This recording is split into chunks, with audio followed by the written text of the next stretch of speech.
I introduced myself. Hi, my name is Alden Wicker. I'm a journalist from New York.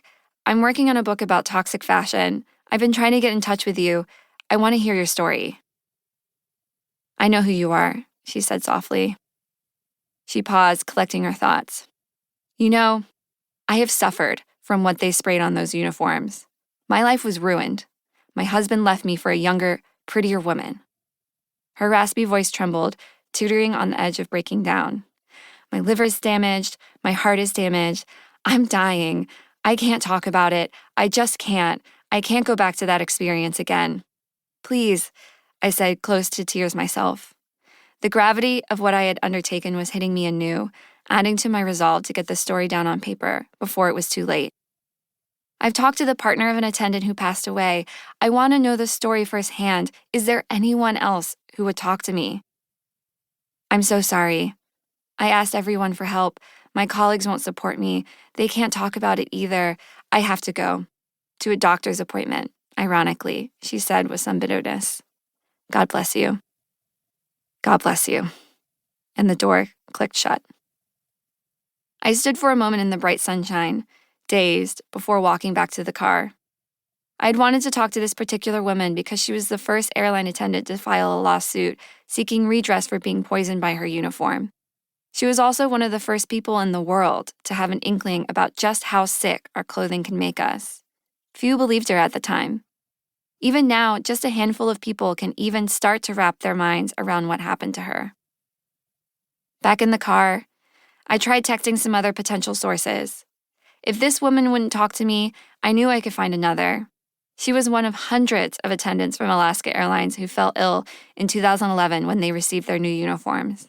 And she was one of thousands from at least 3 other major airline carriers who, over the next decade, developed rashes, breathing problems, thyroid disease, hair loss, extreme fatigue, and a whole host of debilitating health issues that in some cases ruined their lives. And it was all from wearing toxic uniforms. My phone rang 15 minutes later as I descended into the highway that cuts through the hills into Phoenix's smoggy valley. It was a rep from the Airline Attendants Union. She said if I would be careful to protect their identities, she would let me talk to the attendants. I first learned about this story in 2019 when a radio producer reached out to me to ask if I could comment on a lawsuit filed by Delta employees against Lands' End, the apparel brand that made their uniforms. At the time, I had no idea that clothing could make people sick. As a sustainable fashion and lifestyle journalist, I've been writing about almost all aspects of eco-friendly fashion since before it was cool. I've also been a longtime proponent of buying non-toxic cleaning products, clean beauty products made with simple and natural ingredients, and, most importantly, pesticide-free organic food, as well as organic cotton. I've built my career on the shoulders of authors like Rachel Carson, who, in the 1960s, ignited the modern environmental movement with her nonfiction book, Silent Spring. The villains of her book were the fantastically toxic pesticide DDT, the chemical companies that spread disinformation about its supposed safety, and the government officials who allowed it to be used indiscriminately on roadside weeds. The book's message was bleak. We were facing the possible extinction of the bald eagle and of many other birds and wildlife.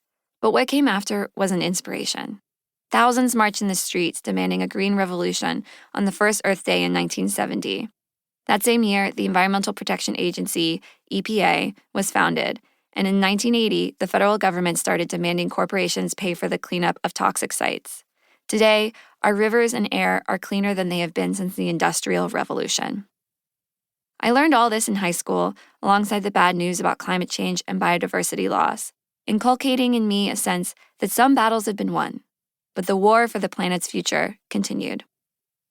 In college, as I studied journalism and business, I gave myself an elective of consumer health.